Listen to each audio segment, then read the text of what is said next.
Immediate কুরবানি ঈদের আগে ঘটে যাওয়া একটা ঘটনা। সব বাজারের পরে ঘুরে বেড়াচ্ছে, নাই আপনার পানিসারায় ঘুরে বেড়াচ্ছে, নাই ঝিগরগাছায়, নাই যশোরে, আর একজনের সাথে ঘুরে বেড়াচ্ছে। ও মা তুমি দেখতে পাও না, ওই গল্প দাও কুমাই দাও, ওই যে গল্প দাও, ওই গল্প দিয়ে যেই এইবার মেয়ে 3 দিন ধরে নিখোঁজ, কারোর সাথে বলে ক্ষতি চায় না। 3 দিন ধরে যে পাওয়া যাচ্ছে না, আর একজনের সাথে নেটওয়ার্কের বাইরে চলে গেছে, ও কারোর সাথে কয় না। তারপরে যখন আস্তে আস্তে এ কানতে ও কান, ও কানতে ও কান, তখন কান দেয় আর কয় আমার মেয়ে যাওয়া মেয়ে না, ও তাবিজ করে নিয়ে গেছে। তাবিজি যদি কাজ হইতো তা কত যুবকেরা পূর্ণিমার ঘরে এনে বসাই তুইতো, কথা কয় না। পরিমণির ভক্ত কি কম আছে নাকি?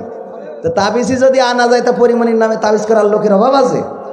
ফুল বিক্রি করে চিন্তা করছো নায়ক নায়িকা, কপতি, অবিবাহিত নারী পুরুষ, অথবা এখানে যারা আসে বৌনি, আর কয়জন আসে? এক্স বৌনি আসে। কি ও প্রবাসী মালয়েশিয়ায় থাকে, ওনার ওয়াইফ আর একজন আবার পাতাইনো ভাই। বাবা এত দরদ, আল্লাহর ওলি ঘুরে কিনে নিয়ে আসে। কক্সবাজারে তো নিতে পারবে না, মেলা টাকা খরচ, গদখালি নিয়ে আসে। 30 টাকার একটা ফুল কিনে দিয়ে সারাদিন হাত ধরে ঘুরে বেড়ায়। আর ওই মালয়েশিয়াতে খেটি টাকা পাঠাচ্ছে ফুল কেনার জন্য।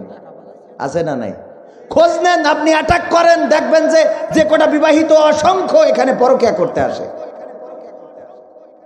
আর যে কটা তরুণ তরুণী রয়েছে সব বিয়ে ছাড়া একজন আর একজনের নিয়ে ঘুরে বেড়াচ্ছে। কয়দিন পরে বিয়ে হবে, এই মেয়ে আবার যার সাথে বিয়ে হবে তার যখন বলবে তোমার কি কারোর সাথে প্রেম হয়েছিল, কবে বিশ্বাস করো আমি জীবনে কারোর সাথে কথাই কইনি। ফকিন্নি কোথাকার, বাসর রাতে মিছে কথা। বাসর রাত শুরু হয় মিথ্যে দিয়ে। কি দিয়ে? বাসর রাত শুরু হয় মিথ্যে দিয়ে। তো ওদের সংসারের শান্তি থাকবে নাকি? হ্যাঁ, আমি জীবনে কারোর সামনে যেতে পারতাম না। ওরে বাবা, আর এই পুরুষটা ও তো আরো 30-এর কাছে গেছে। ও ওই দিন কয় আমি আসলে সত্যি কথা বলতে কি আমারও লজ্জা লাগছে, তোমার আই লাভ ইউ কাউ কারো তো কইনি জীবনে। ফকিন্নি কোথাকার, পাখামো করার জায়গা খুঁজে পাও না। তুমি বাসর রাতি বাহাদুরি দেখা যাও, জীবনে কারো কিছু করিনি। ওরে বাবা, আল্লাহর ওলি আছে না নাই? তাহলে আংটি দেয় খেটে কিরা, তুমি কনি আছে না নাই? আংটি দেওয়া লোক আছে না নাই? গদখালি খোঁজ নিয়ে দেখেন, এগের কিন্তু একটারও একটা, ওই যে কটা ঘষছে ছবি তুলে রাখবেন, এগের একটারও একটার সাথে বিয়ে হবে না। সব ওই আর একটার সাথে বিয়ে হবে, সব ভেজাল। ওর বিয়ে হবে আরেক ভেজালের সাথে, আর বিয়ের বিয়ে হবে আরেক ভেজালের সাথে। আর দুই ভেজাল দুইটাই কবে যে আমরা দুইটা আল্লাহর ওলি। আর ওই গল্প দেখে বন্ধুকের সাথে কবে বউ একটা পাইছি জীবনে, আমার বউ কারোর সামনে আসে না।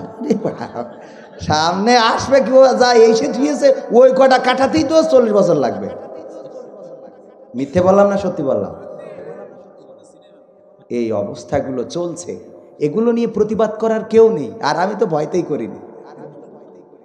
কি কিছুক্ষণ আগে আসার পথে জিজ্ঞেস করছি ভাই মাহফিলি যাব, এই রোডটা কোন রোড? তা বলছে ওই সামনে যে ওখানতেছে ডানি যাবেন। বলছে মাহফিল কনে হচ্ছে? ওরা আবার জিজ্ঞেস করতেছে। ও দেখায়, আমি বুঝলাম না যে দেখায় দিলে বলছে যে সামনে যেয়ে ডানি যাবেন, তা দিয়ে বইলে আবার বলছে মাহফিল কনে হচ্ছে। তাই আমি বলছি কনে দেখা দিন তো, দেখা যায় সত্যি সত্যি এই যে সাক্ষী আছে ক্যামেরাম্যানেরা। আমি বলছি মাহফিল এখানে একটা মাদ্রাসায় হচ্ছে। কছে কোন মাদ্রাসায়? বলছে তাহলে ওই হ্যাঁ ওই মসজিদের ওখান থেকে রাস্তা গেছে, ওমনে যাবেন। ও পথ বইলি দিয়ে তারপর বলছে মাহফিল কনে হচ্ছে। কত আল্লাহর ওলি পৃথিবীতে আছে। আহারে, তো এই জন্যই বলছি যে প্রতিবাদ করার কেউ নেই। আর আমি তো ভয়তেই করিনি, কারণ কার কোন প্রতিবাদ করি বসবানে, পরের দিন গাড়ি আটকাই দেখা গেল কইসে থুই দিলে। কিন্তু এলাকাটা আপনাদের, এই এলাকা ভালো রাখতে হবে কিনা। এখানে আমার এক পুতা ছেলে আছে বলা যায়, আমার দাদার পুতা ছেলে। হাত তোলা দিন, হাত উঁচু করো, করি যাও, হাত আরো জোরে উঁচু করো, জোরে। কোন মাদ্রাসায় পড়ো? গদখালি সর্দারপাড়া মাদ্রাসার ছাত্র। হাত নামো। ঈদের দিন কোক কিনে, ওই যে ক্লেমন কিনে চুরি কিনেছে, চুরিতে দড়ি বেঁধে তে 4 জন করে গেম, এক একজন 5 টাকা করে দিচ্ছে, দিয়ে ওই 4 জন গেম, 4 জনে যে একজন পড়াইতে পারলে একটা ক্লেমন যাবে, ওই একজন পাবে। সে দেশে কত? 5 টাকা। ক্লেমন পাইলো, ওইটা কয় টাকা দাম? 15 টাকা এই 5 টাকা করে দিল কয়জন? 4 জন। সে পেল কত? সে পেল 20 টাকা। 20 টাকা পেল একটা ক্লেমনে। আমি বললাম এটা জুয়া, বন্ধ করো। ওরে আমি 100 টাকা দিলাম। কত দিলাম? 100 তো? 100 দিলাম, 100 টাকা দিলাম। বললাম তোমার ক্লেমন বেচে যা লাভ হবে এ নাও, 100 টাকা দিলাম, এটা বন্ধ করে যাও, বাড়িতে যাও। ওর ক্লেমন বেচা বন্ধ করে দিলাম ওইভাবে। কারণ 3 জন ঠকে যাচ্ছে, 1 জন জিতে যাচ্ছে। এটা কি জুয়া কিনা? এটা ছোট জুয়া।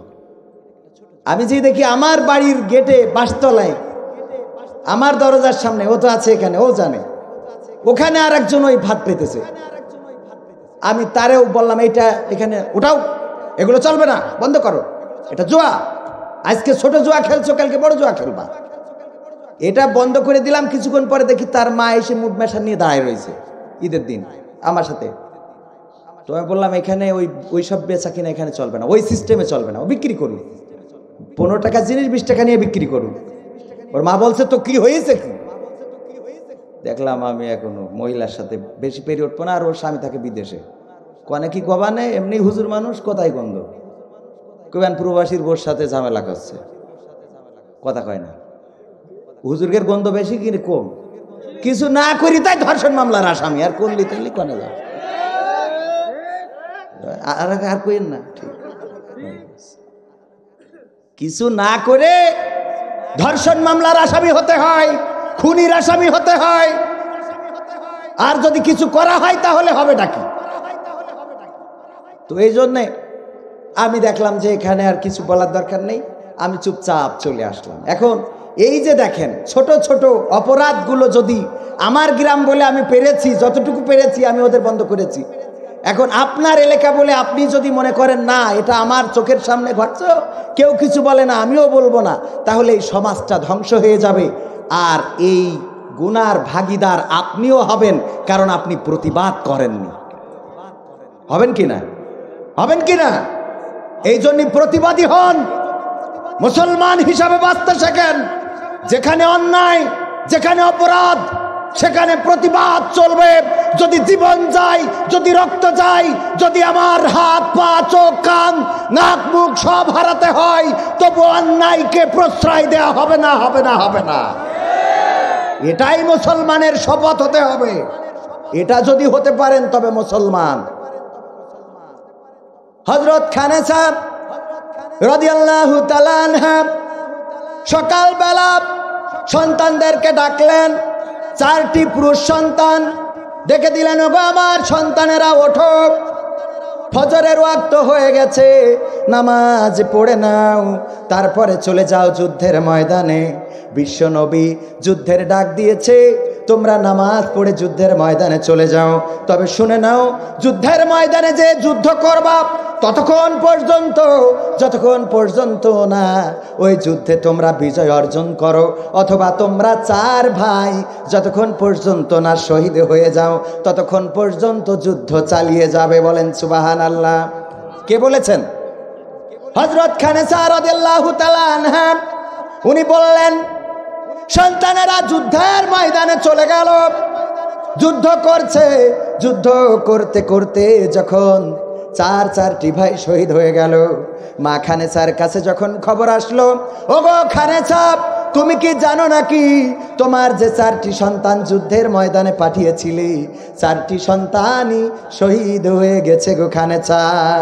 খানেসা রাদিয়াল্লাহু তাআলা আনহা ঘর থেকে বের হলেন, আল্লাহর কাছে 2টি হাত উঁচু করে বললেন, ওগো আল্লাহ, তোমার কাছে আমি বলি, মাওলা রে, আমার তুমি 4টি সন্তান দিয়েছিলে, এই 4টি সন্তানকে যুদ্ধের ময়দানে দিয়েছি, তারা যুদ্ধ করতে করতে, লড়াই করতে করতে শহীদ হয়ে গেছে। ওগো আল্লাহ, পরকালের ময়দানে যেদিন তুমি আমাদেরকে ডাকবে, আমাকে ডাকবে, দাঁড় করাবে, বলবে তোমার আমলগুলো দেখাও, কোনো নেক আমল আছে নাকি? ওগো আল্লাহ, ওই দিন আমি তোমার দরবারে দাঁড়িয়ে বলবো আমি 4 শহীদের মা। বলেন সুবহানাল্লাহ। এই ঈমান কি আছে আমাদের? 4 শহীদের মা। আমি কিয়ামতের দিন দাঁড়িয়ে গর্ব করে বলবো, তুমি আমার 4টি সন্তান দিয়েছিলে, আমি 4টি সন্তানকে আল্লাহ রাসূলের সাথে জিহাদে দিয়েছিলাম, লড়াই করেছিল, সংগ্রাম করেছিল এবং তারা জীবন হারিয়ে শহীদ হয়েছিল। আমি 4 শহীদের মাতা। আর আজকে আমাদের সন্তানের মায়েদের কি খবর? শুক্রবারেও মেয়ে যায় কোচিং করতে। কি করতে যায়? শুক্রবারেও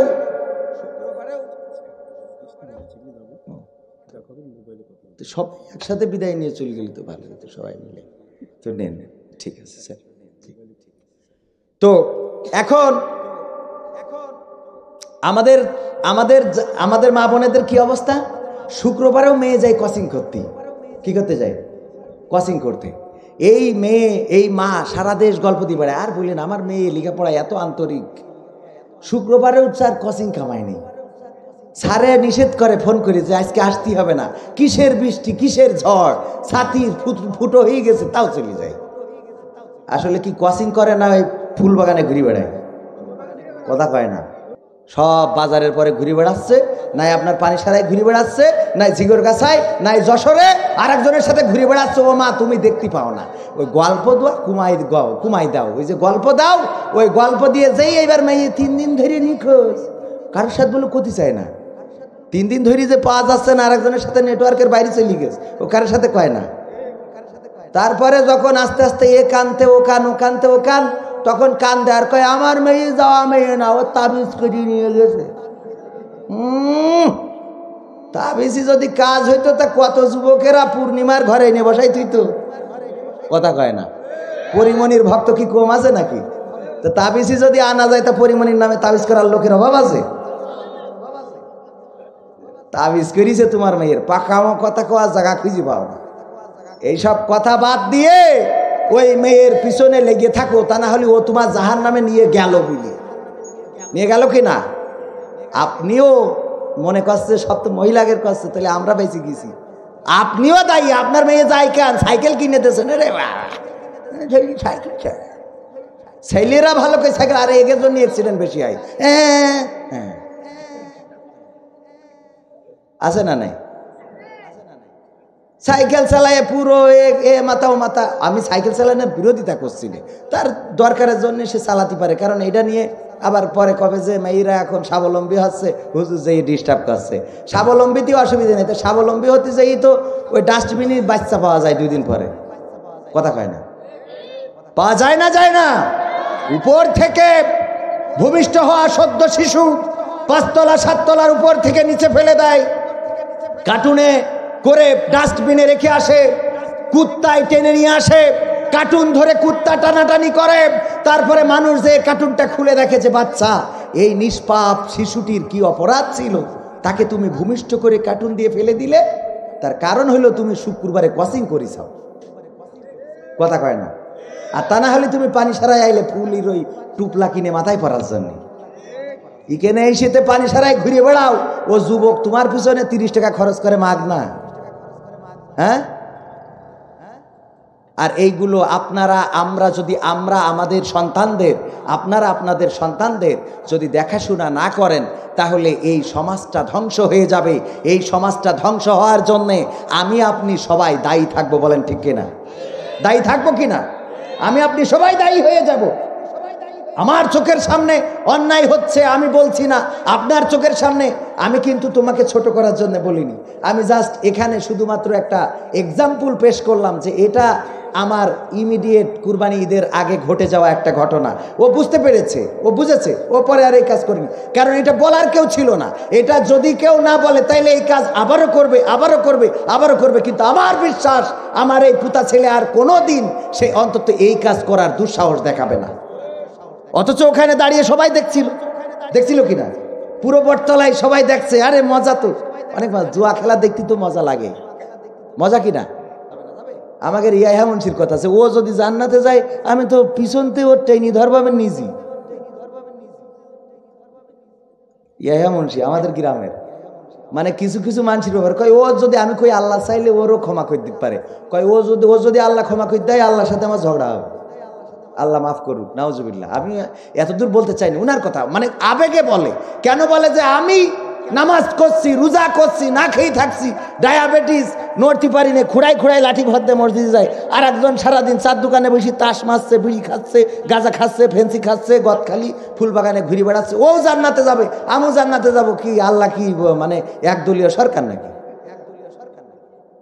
কথা ঠিক আছে না বেঠিক? বিশ্বনবী বললেন, আবু বকর, আমি হিজরতে যেতে পারি, মদিনায় যাওয়া লাগতে পারে গো আবু বকর। আল্লাহ রাব্বুল আলামিন যদি আদেশ করেন তাহলে আমি তোমাকে বলবো, তোমাকে সাথে নেব, তুমি আমার সফর সঙ্গী হবে আবু বকর। বিশ্বনবী যখন রাতে ঘুমে আচ্ছন্ন, হঠাৎ করে জানতে পারলেন কাফেরেরা ঘিরে ধরেছে, বাড়িতে চারিদিকে ঘিরে ধরা।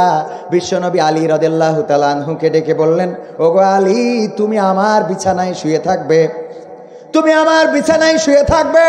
তখন মক্কার আইন ছিল কেউ রাতের অন্ধকারে হামলা করতে পারবে না। এখন যেমন রাতের অন্ধকারে ধরে নিয়ে যেয়ে যুদ্ধ করে, আছে না নাই? এখন রাতের অন্ধকারে যুদ্ধ চলে, তখন রাতের অন্ধকারের কোনো যুদ্ধ ছিল না। তখন আইন ছিল যদি রাত্রে কেউ ঘুমায়, সকাল না হওয়া পর্যন্ত ওই ব্যক্তির পরে হামলা করা যাবে না। সকাল পর্যন্ত অপেক্ষা করতে লাগলো কাফেরেরা। বিশ্বনবী বললেন, আলী, তুমি আমার বিছানায় ঘুমাও।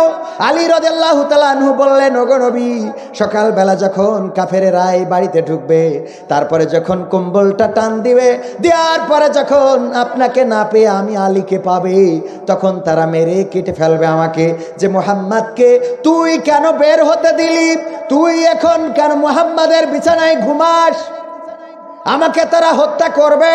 কিন্তু নবী, আপনার জান বাঁচানোর জন্যে, আপনাকে নিরাপদে রাখার জন্যে আমি আলী এই মৃত্যুকেও বরণ করে নিলাম। বলেন সুবহানাল্লাহ।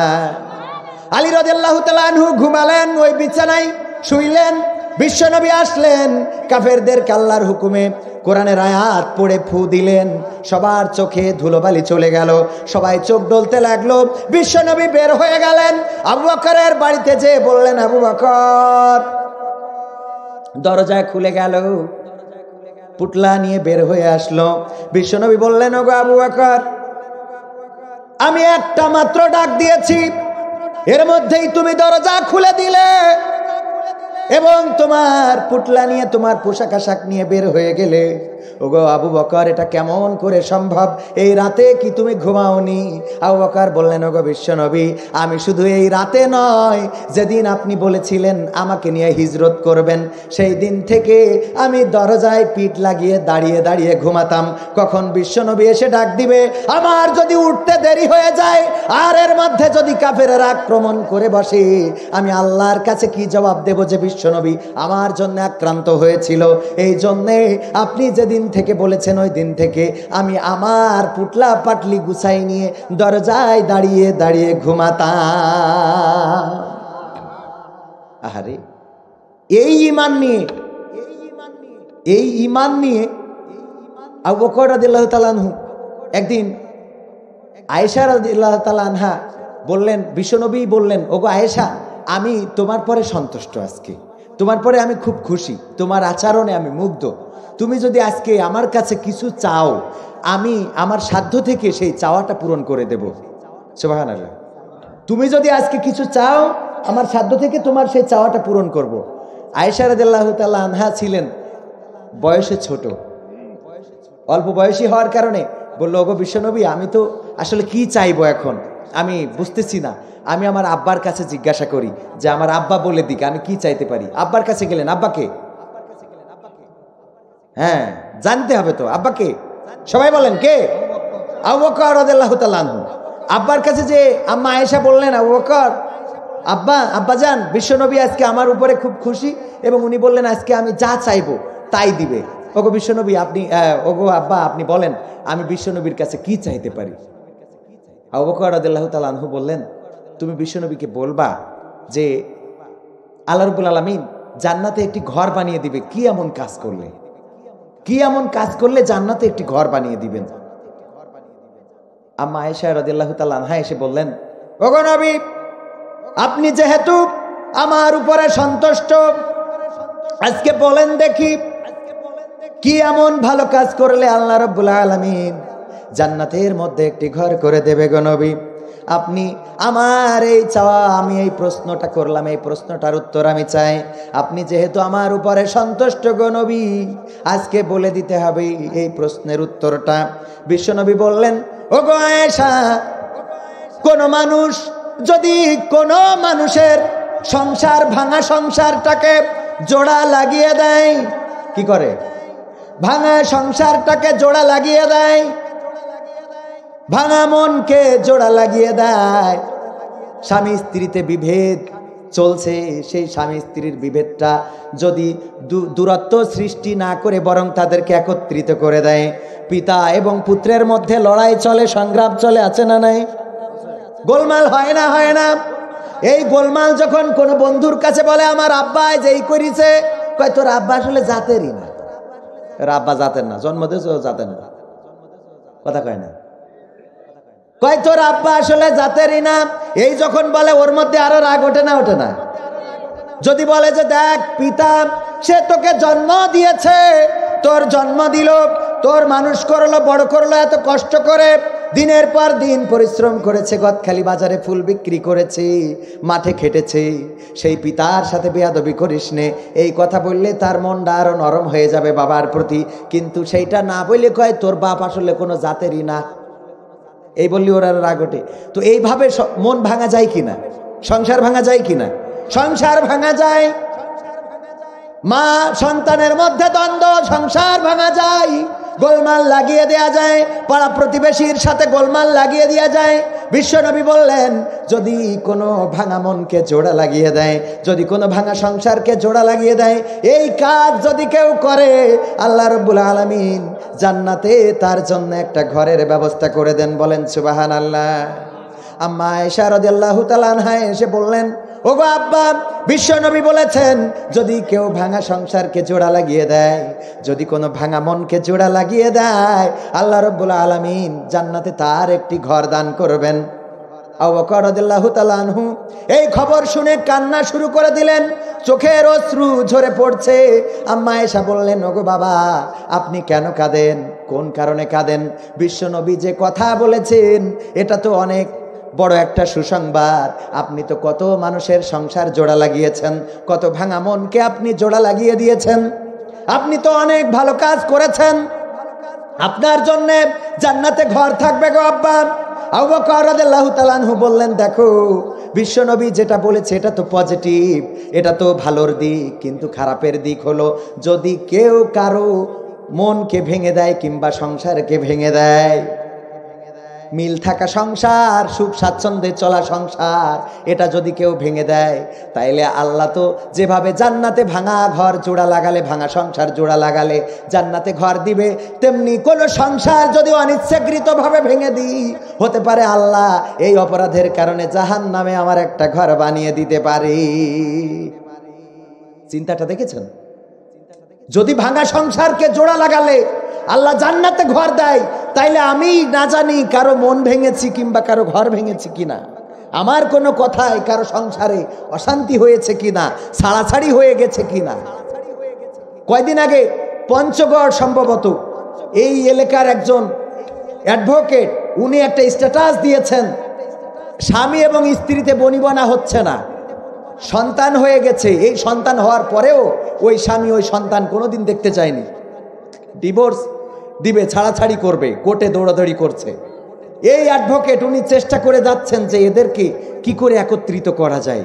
অনেক চেষ্টার পরেও মানে একের পর একদিন লেন্দি করে যে আরো এই দিন না, তুমি 7 দিন পরে আসো, 7 দিন পরে আসলে কয় দেখো আজকে তো ব্যস্ততা আছে, তুমি আরো 7 দিন পরে আসো। যে ওর চিন্তা হলো যে এই সন্তানটা অকালেই যদি এই পিতাকে হারায়, আর কয়দিন পরে এই মাও তো আর এক জায়গায় বিবাহ বসবে, অল্প বয়স, তখন এই সন্তানটা পিতা এবং মাতা উভয়কে হারালো, তো এদের কোনোভাবে একত্রিত করা যায় কিনা। সর্বশেষ দিন উনি বললেন, দেখো তোমার এই সন্তানটার, ওই স্বামীকে বললেন, তোমার এই সন্তানটা কি দেখে কি তোমার কলিজার মধ্যে এতটুকু মায়া হয় না যে অন্তত আমি আমার স্ত্রীকে ক্ষমা করে দিই, আমি আমার স্ত্রীকে নিয়ে সংসার করি। ওর কলিজা, ওর দিকে তাকিয়ে দেখো যে একটা বাবা পায় না, ও একটা চকলেট ধরে একা একা খায়, বাবার আদর থেকে স্নেহ থেকে বঞ্চিত, এতটুকু কি তুমি দিতে পারবা না? তোমার এই সন্তানের জন্য কি তোমার এটা উচিত না? এই কথা বলার পরে ওর হৃদয়ে টাচ করেছে, ও আস্তে করে এগিয়ে গেছে, স্ত্রীর হাত ধরে ক্ষমা চেয়েছে, সন্তানকে বুকে তুলে নিয়েছে, মিষ্টি কিনে সবাইকে খাইয়েছে। আহারে, একটা ভালো কথায় একটা সংসার জোড়া লেগে যায়, আর আপনার একটা খারাপ কথায় সংসার ভেঙে যায়। আমরা পেরেছি, আমরা ভালো কাজ করতে পারিনি, আমরা পারিনি আমাদের সমাজকে ভালো করার জন্যে যে চেষ্টা করা দরকার এই চেষ্টা করতে, আমরা করিও না। আমরা পারি কি, ভালো কাজ যারা করে তাদেরকে কি করে পিছনে নিয়ে আসা যায়। মসজিদে যে গেছে সে তো নামাজ পড়ে, আর যে যায়নি সে নামাজ পড়ছে না, এর কাছে দাওয়াত নিয়ে যাবে না। মসজিদে যে কবে হাত বুকি বাঁধতে হবে, নাবিতি বাঁধতে হবে, কইলজেই বাঁধতে হবে, ইগেনে বাঁধতে হবে, শিগেনে বাঁধতে হবে, আমিন জোরে বলতে হবে, আস্তে বলতে হবে, এই নিয়ে মাথা ফাটাফাটি আছে না নাই? বেনামাজি নিয়ে মাথা ফাটাফাটি করে। কোনোদিন বলিস তুই নামাজ না পড়লি, যে নামাজ পড়লো না সে কুফরি করল। অথচ এই নিয়ে কোনোদিন নামাজের দাওয়াত নেই, এই টানাটানি টানা হেঁচড়া আছে। এক হুজুর আর এক হুজুরের বিরুদ্ধে আছে, এক মোল্লা আর এক মোল্লার বিরুদ্ধে, স্টেজে উঠেই অমুক এই করেছে, অমুক ওই করেছে, অমুক এই, অমুক তাই, অমুক তাই। তোর ভালো কাজ তুই করিস, আর একজনের গুতে লাভ কি? গীবত শুনবেনও না। গীবত যে শোনে, আপনি শোনেন বলেই তো আপনার কাছে বলার সুযোগ পায়, ঠিক কিনা? আপনার কাছে কেউ যদি গীবত করে, গীবতের গোনা এমন মারাত্মক, বিশ্বনবী বলছেন জেনার থেকে ভয়ঙ্কর। আছে তো হাদিস, বিশ্বনবী বলছেন গীবত হলো জেনার থেকে ভয়ঙ্কর। অথচ আমরা জেনাকে ভয় পাই, গীবতকে ভয়, গদ খালি যাই, কবির ভাই আর কইয়ে না, আইলো, আর একজন কই তাই, তাই তাই তাই তাই, আছে না নাই? এগুলো কেন শুনবেন না? কেউ যদি গীবত করতে চায় কবেন ভাই ভালো কথা থাকলে বলো, না থাকলে ভাই সরো, তোমার এই গীবত শুনছি আমার কানের গুনাহ হবে। পারবেন এগুলো বলতে? আমরা পারবো কি না? আমরা বলি না বলেই অপরাধ কমে না, আমরা বলছি না বলেই অপরাধ কমছে না। বলবেন তো অপরাধ কমবে। খানা খেতে গেলাম গত কি বারে যেন এক আত্মীয়ের বাড়ি, যে দেখি পুরুষ মহিলা একসাথে বসাইছে। অনুষ্ঠানটা কি? খানা। চেনেন আপনারা খানা? মনে হচ্ছে অনেকেই চেনেন না। খানার অনুষ্ঠান চেনেন? মরে গেলি সারা বছর বাপের কোনোদিন একটা আপেল আঙুর কিনে খাওয়ায়নি, ডাক্তার বাড়ি নিয়ে যেতে হবে, সারা বছর কোনোদিন নিয়ে যায়নি। যেই মরে গেছে, আরে বাবা 3-4টি গরু, এড়ি গরু জবাই করে দিয়ে গ্রামের লোক খাওয়াইয়ে জান্নাতের দোতলায় থুই দেবে। কানে হবে কত বড় ওই বাপের যদি তুই এই গরু কটা বেশি চিকিৎসা করতিস, তা আর কদিন হয়তো বা বেশি থাকতো, বা একটু আঙুর আপেল খেয়েতে মরতে পারতো, ঠিক কিনা? আমার খালু এখানে বসে আছে। এগুলো না করে তে করেটা কি? এই বাপ মরে যাওয়ার পরে বিশাল আয়োজনে খানা, গ্রামের লোক এখন খানা খাতে যায়, তা মনে হয় বিয়ে বাড়ি যায়। কথা কয় না? আমি কি পাকিস্তানের হুজুর নাকি, না ইন্ডিয়ার হুজুর? বাংলাদেশেরও না, আপনাদের গ্রামের। এই গ্রামে খালুর বাড়ি, এখানে আইসি কোনো কথা ছাড়াই, এমনি আইসি। ডেট ফাঁকা তাই আইসি, ডেট ফাঁকা না থাকলে পাওয়া যেত না। ডেট ফাঁকা, আপনারা যেখানে শিখেন যেদিন সেদিন নিতে পারবেন। গ্রামের মানুষ এতটুকু যদি না করতে পারি তাহলে হইল? তো এই জন্যে এখন আমি তো আর বাইরের লোক না, আমার কথা তো বুঝবে। খানা তো আমাদের দেশে চলে, এই খানা বাড়িগুলোতে এখন যাই, রে আলকাতরা লাগায়, আলকাতরা না লিপস্টিক, লিপস্টিক লাগায়ে সুন্দর করে সেই যে টিপ পরি, ও ভাবিরা দাদিরা কুচাই শাড়ি পরি, আরে বাবা, হ্যাঁ এমন কায়দা এসে তো সেখানে আমি বসতে দিয়েছে। আমার মাও এখানে আছে সাক্ষী, মাও বসা, সামনে পুরুষ, ওই পাশে এই পাশে মহিলা। আমি যে বললাম এটা কি, এই পরিবেশে এটা কোন পরিবেশ? এমনিই তো খানা জায়েজই নাই, এই খাওয়ায় বরং গুনাহ করতেছে, আর এখানে এইভাবে বসেছে। আমার আমি বললাম কিসের চুপ? এই চুপ থাকতে থাকতে সমাজটাকে ধ্বংস করে দিচ্ছে সবাই। এখন আমার কাছে তো আপনাদের চাওয়া পাওয়া তেমন কিছু নেই, আমার কিছু চাওয়া পাওয়া আপনাদের কাছে আছে, চাইতাম নি? যাবো? আমি চাই বাংলাদেশে কাঁদবে না আর কেউ তো দুঃখে, আমি চাই প্রতিটা মানুষ মিলে মিশে থাকবে সুখে। আমি চাই বাংলাদেশে কাঁদবে না আর কেউ তো দুঃখে, আমি চাই প্রতিটা মানুষ মিলে মিশে থাকবে সুখে।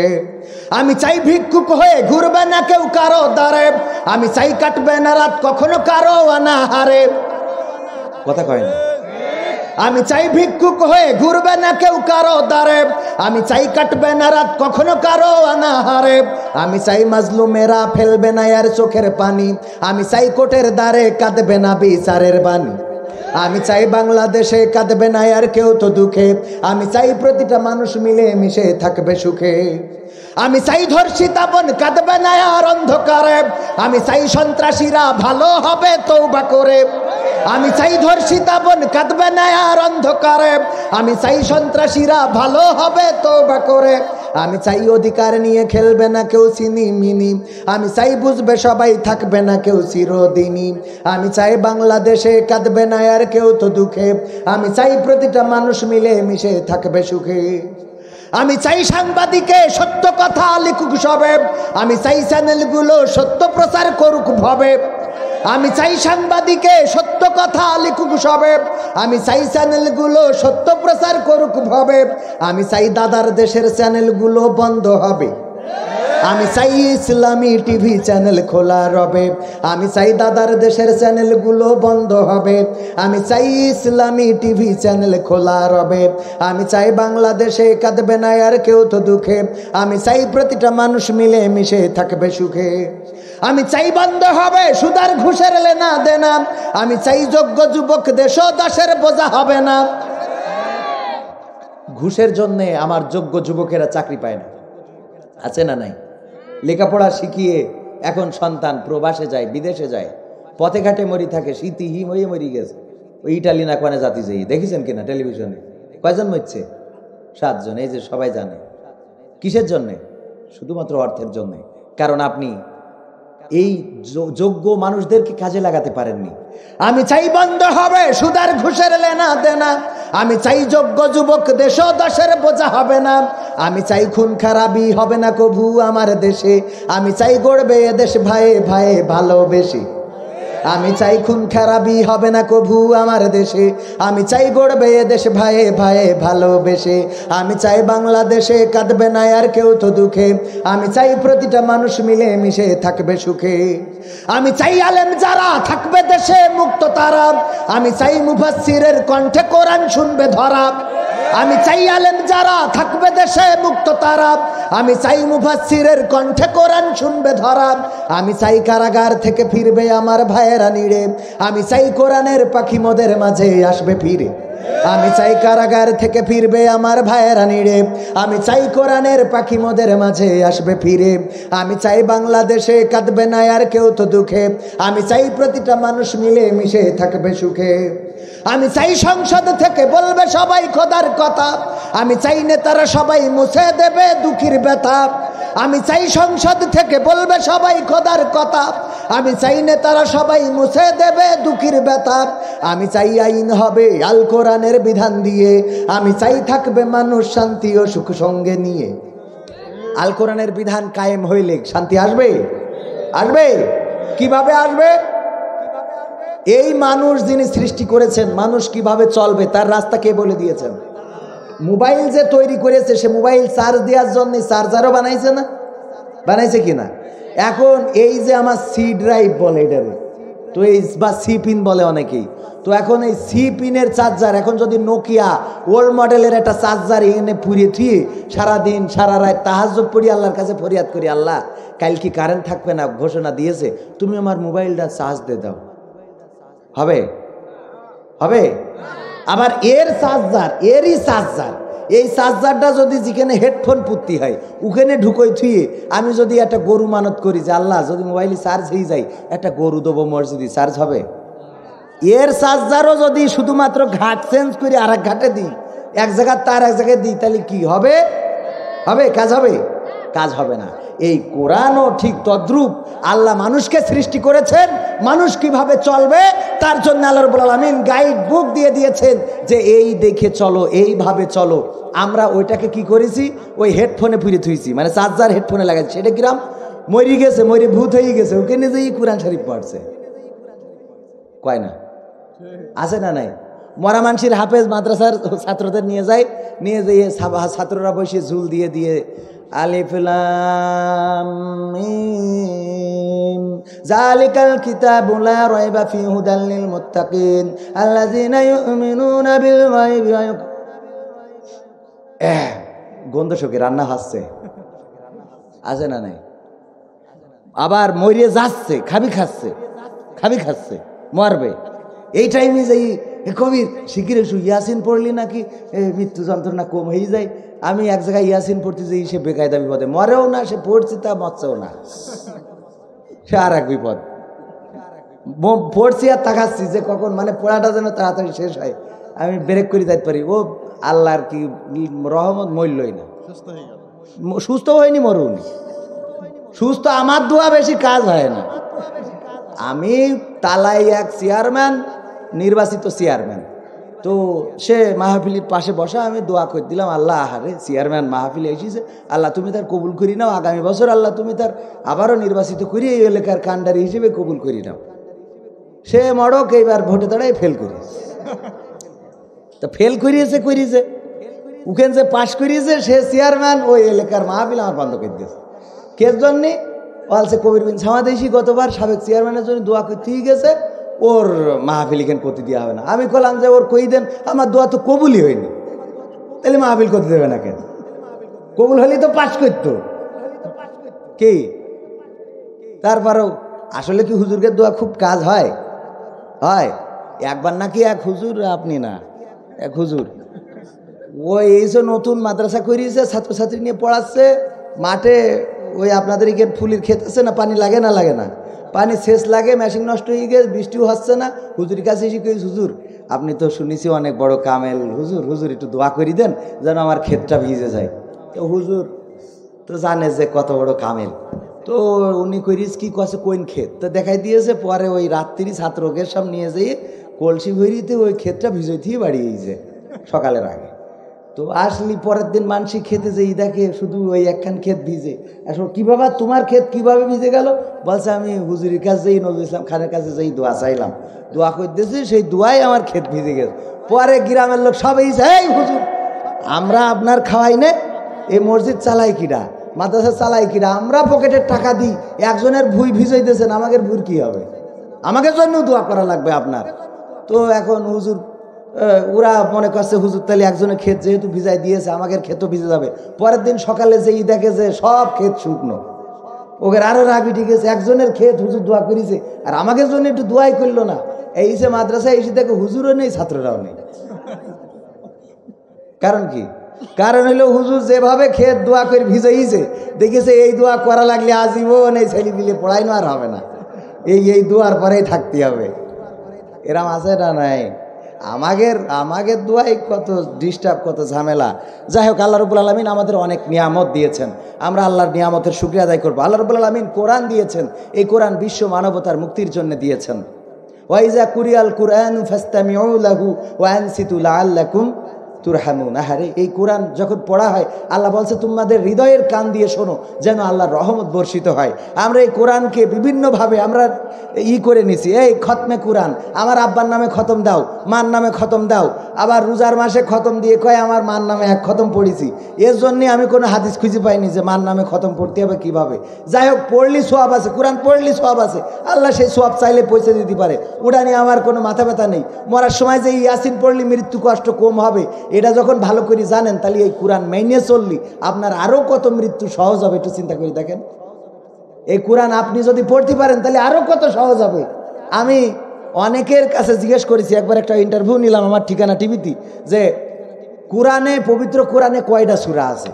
আহারে মুসলমান 98% জানেই না কয়টা সূরা আছে।